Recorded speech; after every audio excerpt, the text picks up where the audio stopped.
నేను హిందువుని పలకను, నేను ముస్లిమ్స్ పలకను, నేను క్రిస్టియన్ పలకను, నేను బౌద్ధ మతాన్ని, నేను సిక్కు మతానికి, నేను దేవుడు అంటే నమ్మని నాస్తికుడిని, నేను యేసు అనే మాట నేను పలకను అని అనుకో, నువ్వు చచ్చిపోతావు అంతే.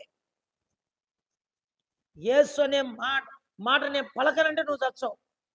ఇది వాస్తవం చెప్తున్నా. మనం పీల్చుకునే ఆ శ్వాసలోనే యేసున్నాడు. దేవుడు అట్లా పెట్టినాడు దానికి. కదా!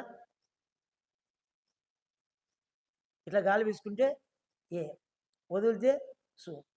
అంటే మనం గాలి పీల్చుకుండి, గాలి వదిలే విషయంలోనే యేసుప్రభుల వారున్నారు.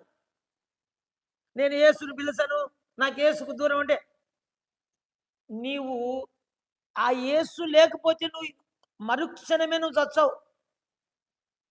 యేసు లేకపోతే ఆ యేసు నాకొద్దు నువ్వు అనుకుంటే మరుక్షణమే నువ్వు చస్తావు. యేసు అంటే నీ ఆ గాలిలో ఆ గాలిని పీల్చు